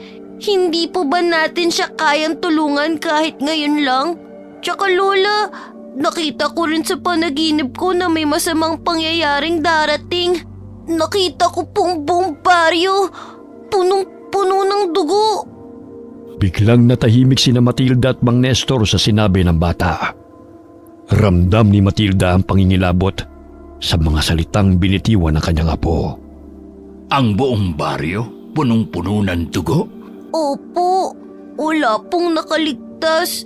Pati yung mga kasama nating tao, nakita ko po silang patay na. Sunog ang mga bahay at may isang matandang babaeng nakatayo sa gitna. Siya pong pumapatay sa lahat. Matandang babae. Hindi ko po makita ang mukha niya pero pakiramdam ko po siya po si Inang. Kung totoo nga ito, hindi lang si Teo ang nasa panganib, kundi tayong lahat. Anong gagawin natin? Kailangang kumpirmahin natin kung may nagalaw na nga ang inang nila. Kung tama ang hinala ni Milo, baka hindi lang kasunduan ang mababasag. Baka kailangan na rin nating lumaban. Baka nga ito na ang tamang panahon para tuluyang lumaban. Lola, kailangan po nating bumalik. Kahit tignan lang po natin kung nasan si Manong. Pakiramdam ko po, kailangan niya tayo. Huwag kang mag-alala, Matilda. Kami na lang ang pupunta roon at magmamanman. Dito na lang muna kayo ni Milo. Samahan mo siya. Mas mabuti nga siguro. Balitaan nyo na lang kami. Sige, dito muna kayo. Pupuntahan ko lang ang grupo. Kinagabihan na, isinagawa ng grupo ni Mang Nestor ang planong pagmamanman. Ilang oras na simula nung umalis sila. Bakit kaya hindi pa rin sila bumabalik? Nararamdaman ko pong ayos lang sila, Lola. Sana nga, Milo. Nandyan na po sila. Dahan-dahan lang, Milo.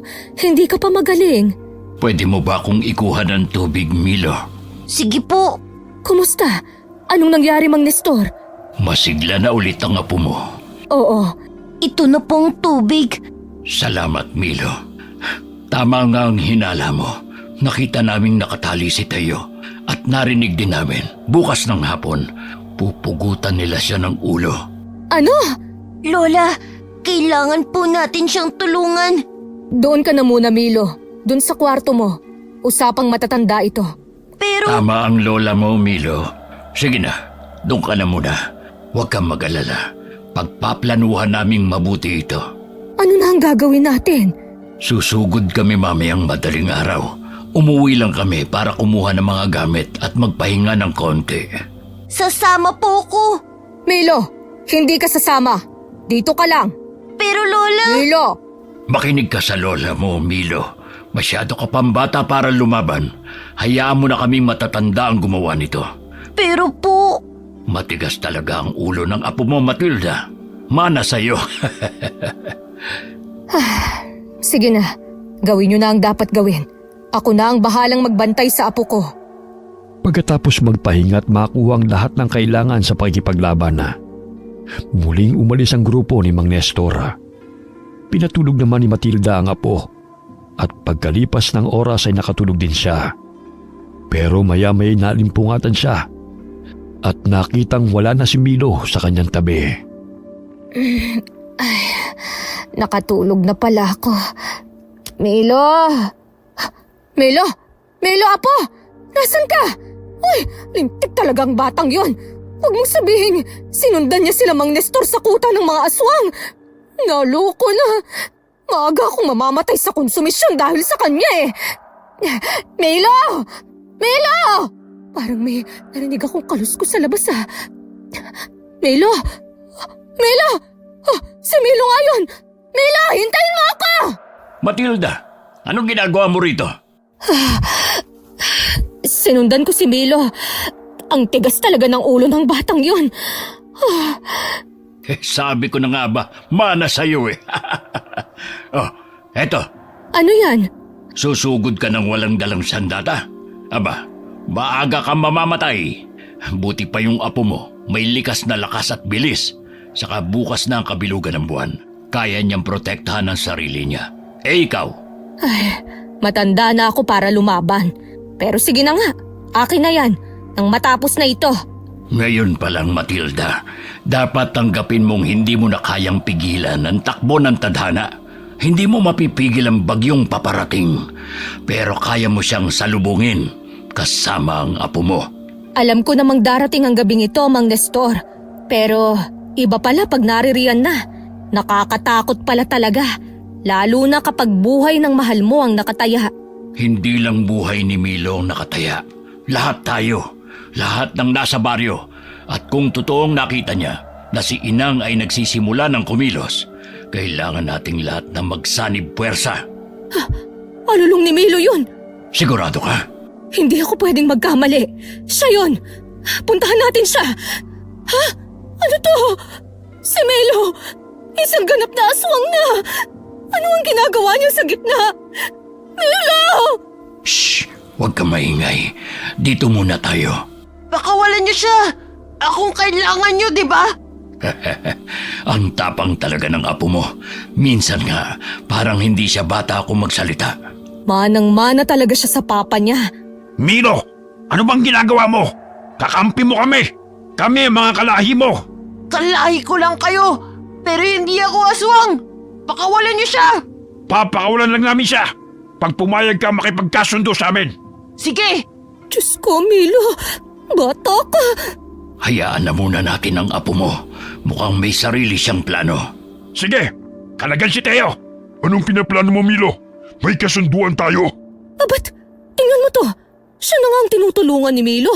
Mana at kapangyarihan pa rin ang iniisip. Kinalagan na nga nila si Teo. Pasugod na ang mga aswang. Sesenyasan ko muna ang mga kasama natin na magtago. Milo! Lola! Sa likod mo po! Magsilabas na kayo lahat! Huwag niyong hayaang makatakas sa mga yan! Nalinti ka na. Protektahan si Inang. Tayo na, Milo! Tumakas na tayo! Lola! Hindi! Lalaban po ako! Ano? Lola! Hindi na po ako bata! Kaya ko na po! Tama ang apo mo, Matilda.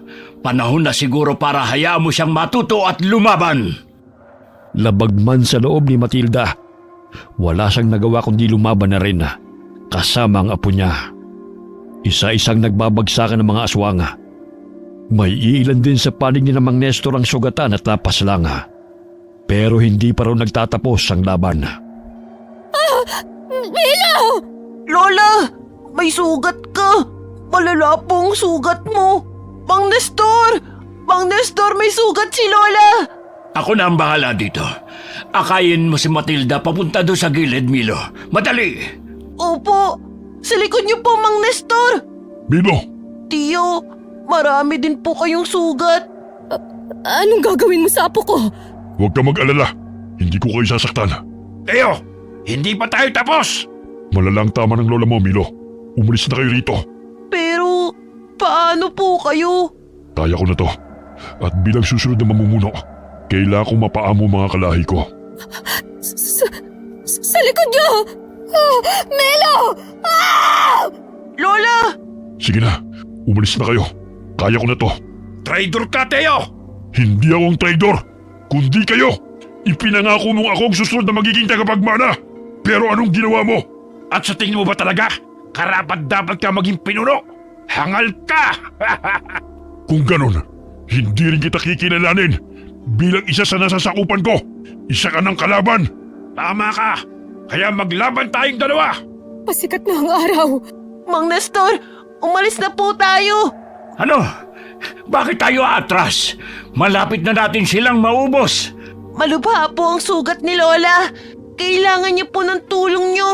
Sa likod niyo, Mang Nestor, may aswang puli. Pambihira.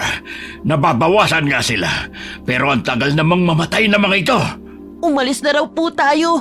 Sabi po ni Tiyo, siya na ang bahala. Nagtitiwala ka sa tiyo mo. Opo, Mang Nestor. Mabait po siya. Marami na rin po kayong sugat. Milo, Lola, Matilda!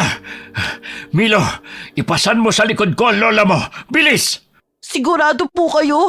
Kaya niyo po si Lola? Marami na rin po kayong sugat. Oo naman, Milo. Ako pa ba? Bilisan mo! Milo, saan ka pupunta? Mauna na po kayo. Susunod po ako agad. Pagkarating sa bahay ng albularyo, mabilis na nilapatan ng gamot si Matilda para maibsan ang sakit ng kanyang mga sugat. Dahil sa pagod ay nakatulog siya.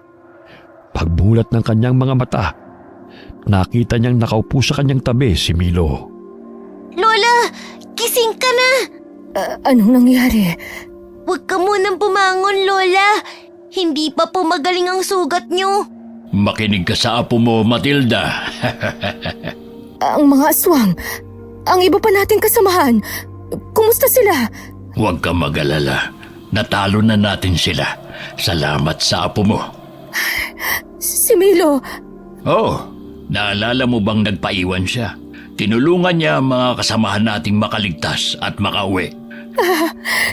ginawa mo yun, Milo? Opo, Lola. Tsaka bago po ko umalis, natalo na rin po ni Tio Teo si Tio Lito. Tiyo na ang tawag mo sa kanila, ha? Tio ko po sila, diba? Kahit masama sila na aswang. Palabiro talaga yung apo mo, pero may punto siya. Pero Lola, saan na po tayo titira ngayon? Sigurado pong pinaalis na tayo doon sa dati nating bahay. Daming sira daw po kasi nung bahay dahil sa atin. Huwag niyong intindihin yun. Pwede naman kayong bumalik sa dati kong pinapaupahan sa inyo. Talaga po? Oo, pero may kapalit yun. Ay, Ano naman ang kapalit, Mang Nestor? Ikaw na magtitinda ng mga tinapa ko. At si Milo, gagawin kong kanang kamay ko sa pagka-albularyo. Gagawin mong albularyo ang apo ko. Oo, makakatulong din yon para matutunan niyang kontrolin ang pagkaswang niya. Aba, aswang pa rin niyang apo mo, no? At hindi ko hayaang makapinsala siya rito sa baryo. Di ba, Milo? po? Gusto mo ba maging albularyo? Opo, kung papayag po si Lola. Yun naman pala eh. Oh, ano, Matilda? Kung makakatulong yun kay Milo, sa sitwasyon niya, papayag ako. Pero, Parang hindi ko gusto yung pero mo, Matilda. Ano ba yun? papayagan mo kung magtinda ng sarili kong gawang tinapa. Aba, hindi hamak naman na mas masarap ang tinda kong tinapa kaysa sayo. Sige ba? Basta hati tayo sa tubo mo. Ang daya mo naman. Abay, sa tindahan ko naman ititinda. Dapat lang, no? Napuno ng tawanan ng tahanan ni Mang Nestor na para bang hindi sila galing sa isang madugong labanan. Lumipas sa mga araw at patuloy na sinanay ng matanda si Milo para makontrol ng bata ang pagiging aswang niya. Isang gabi, habang sinasanay ni Mang Nestor si Milo sa likod bahay, may naramdaman silang dalawang pares ng mga mata na nanonood mula sa di kalayuan. Anong problema, Milo? Para pong may nanonood sa atin, Lola. Akala ko'y guni-guni ko lang. Naramdaman mo rin pala yon, Milo. Opo, Sino naman kaya yun? Parang wala namang tao. Baka mga hayop lang. hindi po eh. Parang... Aswang! Huwag kayong matakot. Ako lamang to. Tiyo, anong ginagawa mo rito? Akala ko ba't nagkasundo na tayo? Hindi ako nandito para manggulo. Gusto ko lang sanang makausap si Milo. Ano po yun? Gusto ko sanang ibigay ito sa'yo. Ano po yan? Yan ang... Yan nga, ang tuway ng pinuno naming sinang. At bakit mo naman ibinibigay yan sa apo ko? Mabisang pangontra at gabayan laban sa mga kagaya namin. Gusto ko lang magpasalamat kay Milo sa pagtulong niya sa akin. Milo, manang-mana ka talaga sa ama mo. Nung nabubuhay pa siya, siya lang ang kakampi ko tuwing napapagalitan ako. Kaya nang mamatay siya, grabe ang galit ko sa inyo. Kaya hindi ko maintindihan kung bakit pilit ka pang pinapahanap ni Inang. Yun pala, ikaw ang napiling magpatuloy ng lahi. Pumunta ka dito para lang talaga dyan. Huwag kayong mag-alala. Hindi na namin muli pang gagambalain ang baryo niyo. Patay na rin ang mga aswang na umatake sa inyo. Salamat din po sa tulong niyo, Tiyo. At aasahan naming tutuparin niyo ang kasunduan natin. Makakaasa kayo. Paano? Aalis na ako. Ay! Anong balak mo? Hindi ka pwedeng mag-anyong aswang dito. Makikita ka ng mga tao, matatakot sila sa'yo. Ay, susubukan ko lang sana itong bago kong pakpak. Ay, doon ka sa malayo mag-ensayong lumipad. Huwag dito. Sige ho, mauna na ho ako. Pasensya na. Pagkatapos ng gabing yun, hindi na muling nagpakita si Teo. Muling naging mapayapa ang baryo. Unti-unting lumakas muli ang negosyo ni Matilda sa pagtitinda ng tinapa. At hindi na rin sila iniiwasan ng mga taga-baryo. Bagamat na natiling lihim sa pagitan ni Mang Nestor, Matilda, Milo, at ng samahang mananagasig ang tunay na katauhan ng bata, nagpatuloy pa rin ang kanyang pag-iensayo. Milo, tama na yan. Halika na at kakain na tayo. Aba, tingnan mo nga naman. Sakto pala ang dating ko. Nandito ka pala, Matilda. Lola! Dinalaw ko lang itong si Milo. Halos hindi na umuuwi sa bahay eh. Umuwi ka rin kasi paminsan-minsan dito sa lola mo, Milo. Ayan, nagtatampo na sa'yo. Ay, halika na. Kakain na tayo. Umuuwi naman po ko eh. Ano po palang ulam? Tinapa. Tinapa na naman? Purga na po ako sa tinapa eh. Lola, wala ka bang dalang ulam? Ay, oo nga pala. Meron. Ito oh. Ano po yan, Lola? Tinapa pa rin yan eh. Huwag ka nang magreklamo, Milo.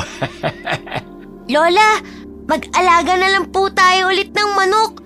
Mas gugustuhin ko pang araw-araw manok kaysa tinapa. Bakit nga pala hindi ka na nag-aalaga ng manok, Matilda? Para lang naman kasi kay Milo yung mga manok na yun noon. Alam mo na, para pigilan ang pagkagutom niya. Pwede pa rin naman tayo mag-alaga ng manok. Aswang pa rin si Milo, pero sanay nang kumain ng nilagang karne. Hayaan mo, Milo. Bibili ako ng 45 days na manok. Mag-aalaga tayo. Yay! Kumusta pala ang pagsasanay niyo? Ayan, nakokontrol na ni Milo ang pagiging aswang niya. Mas gumagaling na rin siya sa pakikipaglaban. Pero mukhang hindi na matututunan ni Milo ang manggamot. Bakit naman? Paano? Tuwing nakakakita ng dugo, natatakot siya baka maging halimaw na naman daw siya. Lola, umaiwas lang naman po ko sa gulo eh. Pero apo, kailangan mong labanan ang takot mo. Kailangan mong tanggapin sa sarili mo ang nakaraan mo. Sa halip na katakutan, gamitin mo yan bilang inspirasyon para mas pagbutihan mo pa ang pagiging isang albularyo. Kahapon nga lang nung pinaanak namin yung kambing nila Maria. Halos tumakbo na si Milo dahil natatakam daw siya sa dugo. Para saan pa't nagsasanay ka, Milo? Kung sa simpleng ganun lang ay natatakot ka na. Labanan mo, apo. Sinusubukan ko naman po, Lola. O siya, tama na yan. Kumain na tayo. Gutom na ako. Kaninang tanghali pa ako walang kain. Naging payapa na ang baryo. Bumalik na ang normal na takbo ng buhay ng mga tao.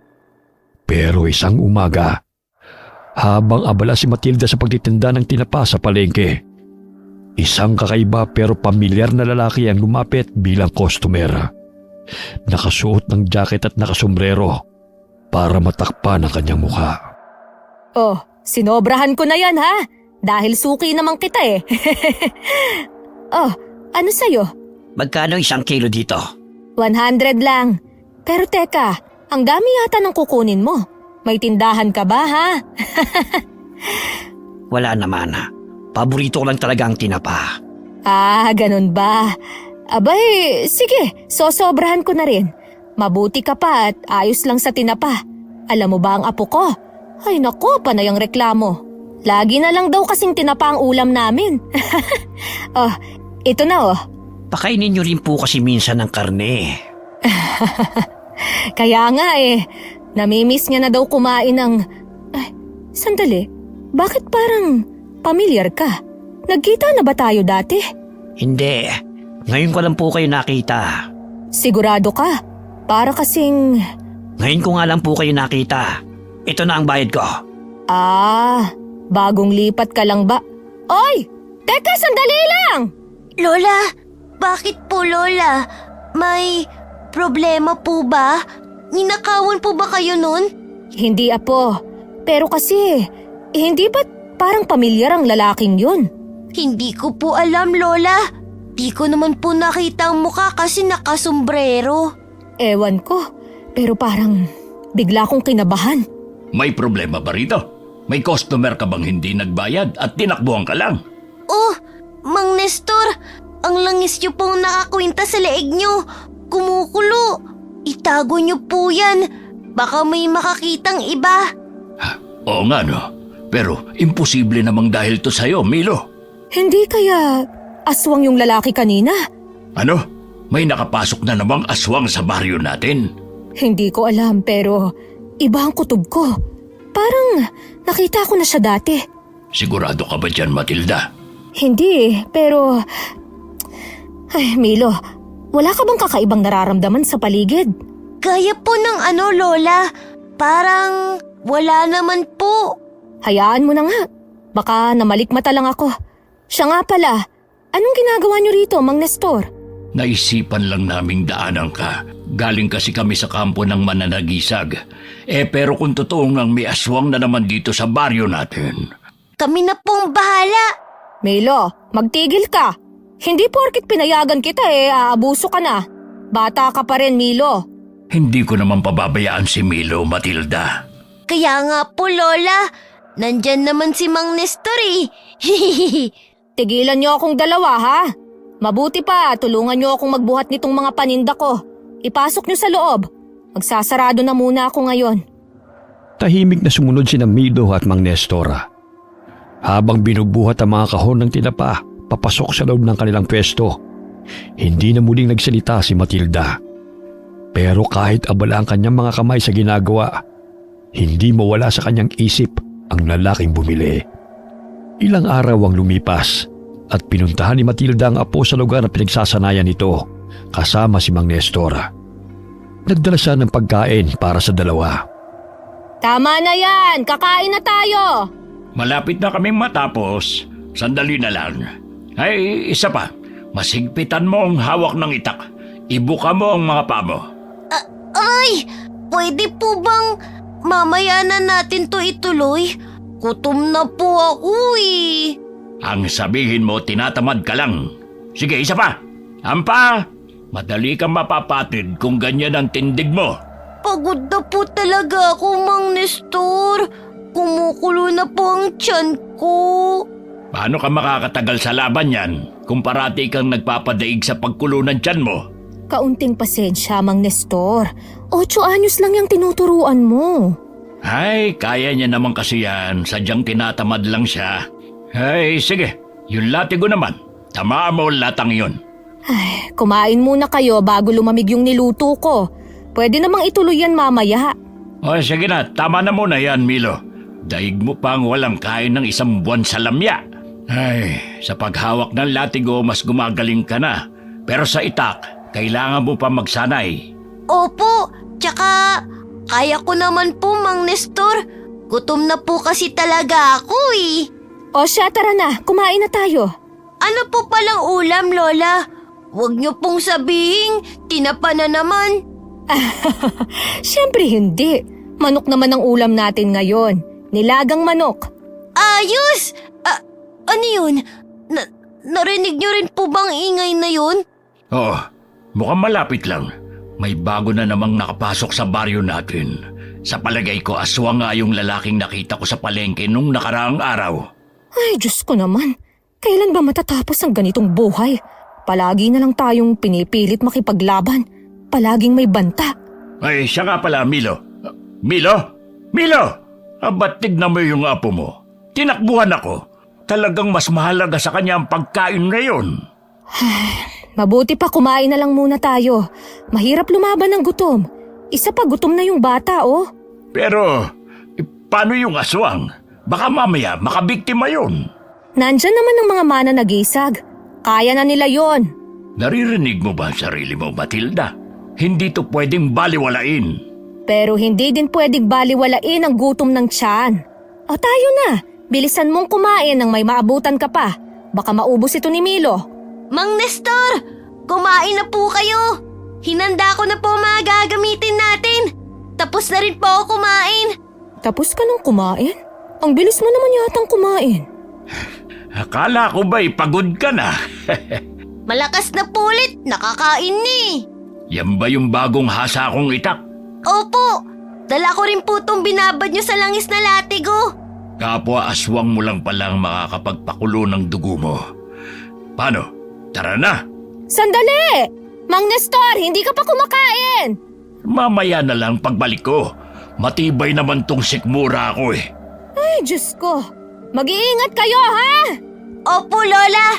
Babalik po agad kami. Mabilis na tumakbo sina Mang Nestor at Milo para puntahan ang ingay na kanilang narinig. Dala nila ang itak at latigo na panlaban sa mga halimaw. Walang pinipiling oras ang labanana, kaya kahit walang laman ng tiyana, mas pinili ni Mang Nestor ang tulungan ng nangangailangan. Namuhay na siyang nagtatanggol sa inaapi at binibiktima ng mga aswanga. Dahil sa kanyang dedikasyon, naituro din niya kay Milo ang ugaling matulungin at palaging pumanig sa kabutihan. Pinagmasdan naman ni Matilda ang dalawa habang tumatakbong palayo. Nagdarasal para sa kaligtasan ng dalawa. Hanggang sumapit ang kalaliman ng gabi. Kumatok sa pinto si Mang Nestor. Bumungad sa kanya ang lalaking karga si Milo. Nakatulog ang bata dahil sa pagod mula sa pakikipaglaban sa bagong saltang aswanga. Pero matagumpay na natalo nila ang halimaw. Ngumiti ng malapad si Matilda at hinaplos ang pisngi ng apo habang pinagmamasdan itong natutulog ng mahimbing. Alam niyang hindi na niya mapipigilan ang bata na maging aswang na tagapagtanggol ng kanilang baryo. Kaya palagi lang siyang nasa likod, sumusuporta at gumagabay. Okay, sana po nagustuhan niyo ang kwento ni Matilda at ng apo niyang si Milo. Shout out po tayo kay Ruby Caballero from Oman. Shout out sa family ni Menjelin Losada sa Estacia, Iloilo. Ganun din sa Basbas family at Losada family. Hi daw po sa mga taga Iloilo, galing kay Rhea Ping from Singapore. Hi kay Fidel Salazar from Canlubang. Shout out po kay Dina Rosette at sa lahat po ng nakikinig sa atin dyan sa Boutique Fajr sa Jeddah, Saudi Arabia. Hi po kay Almas Naong from Kuwait. Hi po kay Marian Delta Fuente from Kuwait. Hi kay Jocelyn Nazareno from Riyadh. Shout out sa Larato family, Hatiko family, Latas Salvido family, Jau Colan family. Hi po kay Lucita Reyes from Aroroy, Masbate. Hi kay Alice Tanglao from Occidental Mindoro. Hi kay Larnie Azurin from Hong Kong. Shout out po sa lahat ng mga nakikinig sa atin dyan sa Hanaya Style, lalo na kay Julie Baruela. Hi kay Gia and Emily from Tacloban, Leyte. Hi kay Neresa Dinagit from Dubai. Hi kay Celine Garcia ng Mere Love Salon. Shout out sa Deloro family at Gonzaga family. Shout out sa ESS Water Patrol Orion Dockyard Incorporated, Orion, Bataan. Hi po kay Jonalyn Marquez from Muscat, Oman. Hi po kay Hani Austria from Tokyo. Shin or Shene Abayon from Pampanga. Hi kay Cherry Ann Espere. Shout out kay Kyle at Kylie at kay Edwin Reyes galing kay Aiko Villesa from Bahrain. Hi kay Sally Albino from Kawayan, Isabela. Shout out sa mga solid ingkong natin na sina Inang Ausa at Rowena Ausa from San Narciso, Quezon. Shout out kina Kaden, Mapu at Tonton. Hi daw sabi ni Lola Ami Yong. Shout out kay Michael Grencio at Brenda Grencio at sa mga roommates niyang sina Elaine, Joyce, Jen, Irene, and Mark. Kamusta po kayo dyan sa UAE? Hi kay Rolly Ignacio from Alcobar, Kingdom of Saudi Arabia. Shout out sa Gonzaga family and Depalan family. Hi kay Joey Calderon from Kuwait. Shout out po sa mga anak ni Estela Punzalan. Shout out kay JR Losares at sa mga kasama niyang factory workers sa Lipa, Batangas. Kamusta po kayo dyan? Hi kay Jeneline Rodrigo from Cebu. Hi kay Lito Joe Nakana from Aba, Saudi Arabia. Hi kay Glenda Gilyado from Malaysia. Okay. Paalala lang po sa mga nagpapa-shoutout, pakilinawan lang po yung mga pangalan ha. Maraming salamat po sa inyo. Huwag po tayong makakalimut magdasal and God bless po sa inyong lahat. Sigurado ka bang nandito sila? Sigurado ako.